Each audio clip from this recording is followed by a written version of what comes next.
You are watching a continuous coverage on WION World is One, and after Israel's attack on Iran and Tehran's retaliation, a wave of new developments have occurred. This is the latest. Iran fired a barrage of ballistic missiles at Israel in a counter-strike after an unprecedented onslaught hammered the Islamic Republic's top military brass and targeted its nuclear facilities and bases. Iran's Revolutionary Guard said it attacked dozens of targets in Israel. Iran's ambassador to the United Nations says that 78 people had been killed and 320 others were wounded in the first wave of Israeli strikes. The Israeli military called on residents to take shelter after detecting fresh missile wave launch by Iran towards Israel. Smoke trails were seen over Jerusalem's skies as Iran launched missile barrages at Israel. The military said on Telegram that the Air Force was operating to intercept and strike where necessary to eliminate the threat. And according to the first responders, at least 2 people were killed in a building that was hit by a missile in Rishon LeZion in central Israel.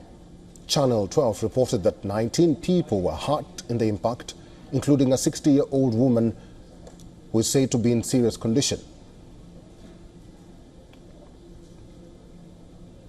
Israel's firefighting service said its teams were responding to several major incidents resulting from Iranian missile attacks.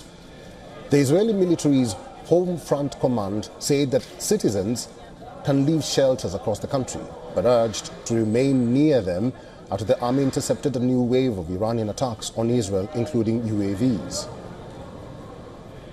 The IDF has said its warplanes targeted Iran's nuclear facility in Isfahan region. IDF said that the facility was involved in reconversion of enrichment uranium, a process to produce nuclear weapons. It said that a uranium metal production building, laboratories, and additional infrastructure was destroyed in the attack. Iran's Atomic Energy Agency said the damage at Isfahan was not extensive and there was no cause for concern in terms of contamination. It also said that there was limited damage to the Fordow nuclear site, which is in the south of Tehran. Fire and heavy smoke billowed from Mehrabad airport in the Iranian capital as local media reported the blast in that area. The local news agency shared a video showing columns of heavy smoke rising from the area of the airport in western Tehran, while Mahar news agency reported a loud blast there.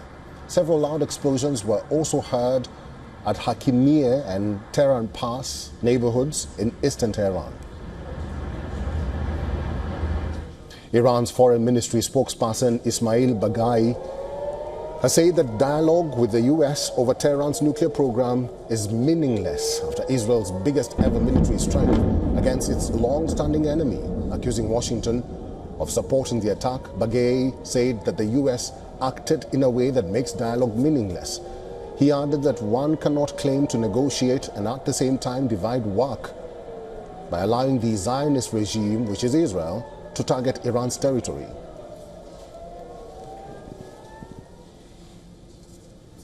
The United Nations chief has asked Israel and Iran to halt the escalating conflict after the 2 countries exchanged a barrage of missiles. Antonio Guterres says, and I quote, "Enough escalation, time to stop, peace and diplomacy must prevail." His statement comes after Israel's preemptive strikes on Iran and Tehran's counterattack. While leaders have reacted to the Israel-Iran conflict marked by Israeli strikes on Iranian nuclear sites and Iranian missile attacks on Tel Aviv, EU's von der Leyen and Kaja Kallas have called for restraint, with von der Leyen supporting Israel's self-defense, UK's Keir Starmer and Ireland's Martin and the Netherlands' Schoof pushed for de-escalation and stability. Turkish President Erdogan, Malaysia's Prime Minister Anwar Ibrahim and Saudi Arabia condemned Israel's actions as violations of Iran's sovereignty, demanding international intervention.